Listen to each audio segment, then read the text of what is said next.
வரலாற்றினை நாம் அறிவோம்.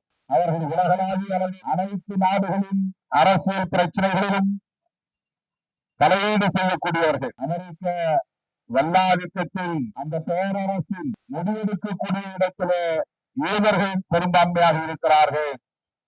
அவர்களின் செல்வாக்கு பெரும்பான்மையாக இருக்கிறது என்பதை நாம் புரிந்து கொள்ள வேண்டும். அந்த ஒரு தேசத்தில் மட்டும்தான் அவர்கள் ஆதிக்கம் செலுத்துகிறார்கள் என்று எண்ணிவிடக் கூடாது.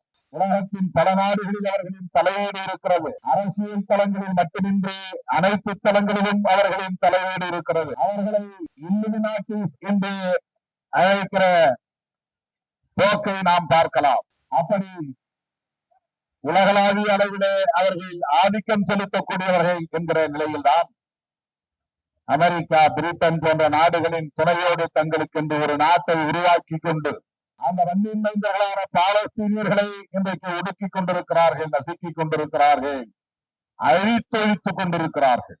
ஐநா பேரவையிலே 143 நாடுகள் பாலஸ்தீனத்தை அங்கீகரித்தும் கூட இஸ்ரேல் ஆணவம் பிடித்து அதை ஏற்க மறுக்கிறது என்றால் அதற்கு அமெரிக்கா, இங்கிலாந்து போன்ற வல்லரசுகளின் துணைதான் காரணம். ஆகவே இந்த எதிர்ப்பு என்பது அமெரிக்கா, பிரிட்டிஷ் போன்ற ஏகாதிபத்திய நாடுகளின் ராணுவ தலையீடுகளை, அரசியல் தலையீடுகளை எதிர்ப்பதாகும். இந்த புரிதலோடுதான் நாம் கைகோர்த்து களத்தில் இருக்க வேண்டும். அங்கு 66,000 பேரை படுகொலை செய்துவிட்டார்கள்.